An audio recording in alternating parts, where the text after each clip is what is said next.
হবে না। যারা শেখ সাহেবের মহব্বত করতেছেন, ভালোবাসতেছেন, আমি প্রশ্ন করতে চাই, তিনি যখন 15 আগস্টের পরে 36 ঘন্টা বসেছিলেন, এই নেতারা কোথায় ছিলেন? এত মহব্বত কোথায় ছিল? এত ভালোবাসা কোথায় ছিল? হ্যাঁ, মাননীয় প্রধানমন্ত্রী এই কথা বারবার বলেন, আদৌ সেই প্রশ্নের জবাব পাই না যে আমার বাবা পড়েছিল, অথচ এত বড় দল, এত সংগঠন, এত কর্মী, কিন্তু তাকে দেখার মতো কেউ ছিল না। শেখ সাহেব পড়েছিল, আর আপনারা তখন ক্ষমতার ভাগাভাগি নিয়ে ব্যস্ত ছিলেন। মোস্তাক সাহেবের মন্ত্রিসভায় কে কে ছিলেন এদেশের মানুষ জানে না? এদের মানুষ দেখে নাই? ট্যাঙ্কির উপরে কি নাচানাচি করেছিল ইতিহাস কেউ জানে না? শেখ সাহেবের চামড়া দিয়ে ঢুকঢুকি কে বানিয়েছিল এদেশের মানুষ জানে না? শেখ সাহেবের চামড়া দিয়া কারা জুতা বানাইতে চাইছিল এদেশের মানুষ জানে না? শেখ সাহেব মারা যাওয়ার পরে বাংলার ফেরাউন মারা গেছে, এই ঘোষণা কে দিয়েছিল? কোনো আলেম দেয় নাই, কোনো মৌলবী দেয় নাই, কোনো ইসলাম প্রেমিকরা দেয় নাই, তোদের মতো দালালরা দিয়েছে, তোদের মতো নাস্তিকরা দিয়েছে। শুধু তাই নয়, আমি আপনাকে প্রশ্ন করতে চাই, শেখ সাহেবের জানাজায় কে কে ছিলেন? তার জানাজায় কে উপস্থিত হয়েছিলেন? তার জানাজা কে দিয়েছিল? এই দালালের গোষ্ঠী একটাও ছিল না। ওরা গদি দিয়ে ব্যস্ত ছিল, ওরা গদির ভাগাভাগিতে লিপ্ত ছিল, কিন্তু আলেম ওলামাই তার জন্য দোয়া করেছিলেন। যাই হোক, আমার কথাবার্তা পরিষ্কার।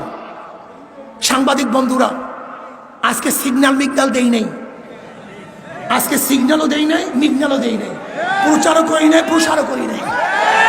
শুনছে, কেস হইছে, এর জন্য আবেগে মানুষগুলি এখানে চলে আসছে। কিন্তু যেদিন অ্যারেস্ট করবে সেদিনকে দেখবেন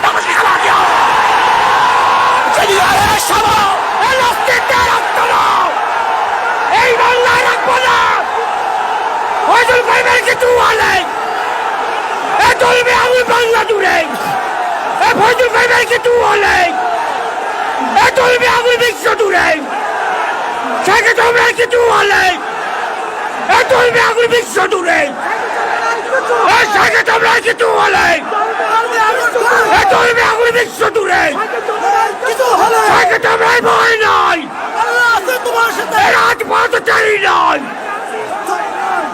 শোনেন, আমাদেরকে জেলের ভয় দেখে কোনো লাভ নেই।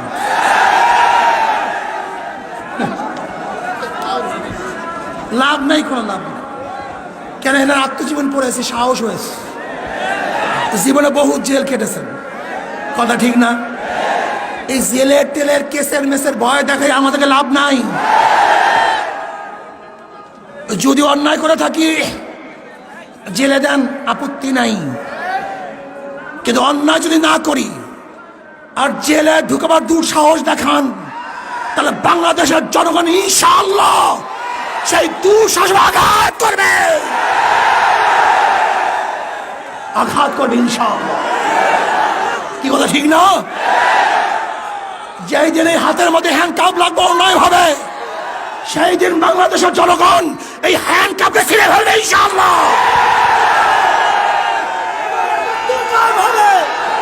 ইসলামী হুকুমত কায়েম হবে,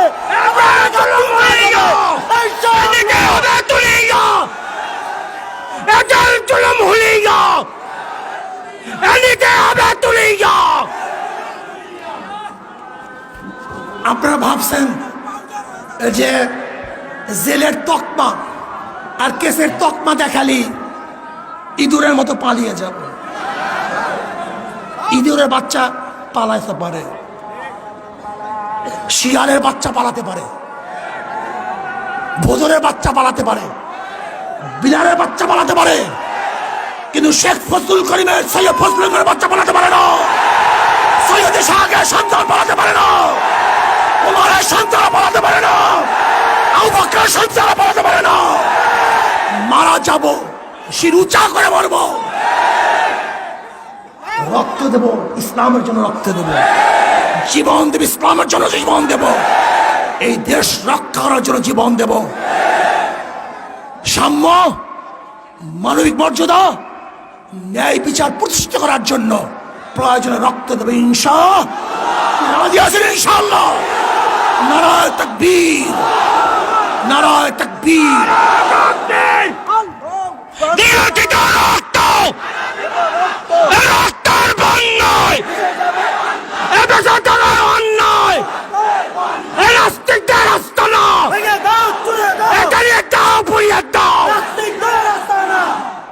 যারা আমাদেরকে জেলে দেখার ভয় দেখান, শেখ সাহেবের শেষ কথা বলি, শেষ করব।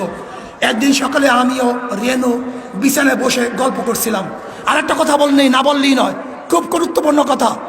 আজকে আমরা শেখ সাহেবকে মহব্বত করেন। আমি তাদেরকে প্রশ্ন করতে চাই, বলেন তো শেখ সাহেব বিবাহ করেছিলেন কত বছর বয়সে?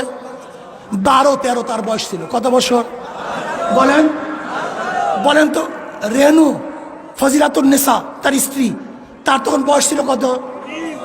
3 বছর। কত বছর? জোরে বলেন। তখন তার বয়স ছিল 3 বছর। তার বাবা মারা যায় 5 বছরে, তার মা মারা যায় 5 বছরে। 7 বছরে তার দাদা মারা যায়। 7 বছরে তিনি তার ঘরে চলে আসেন।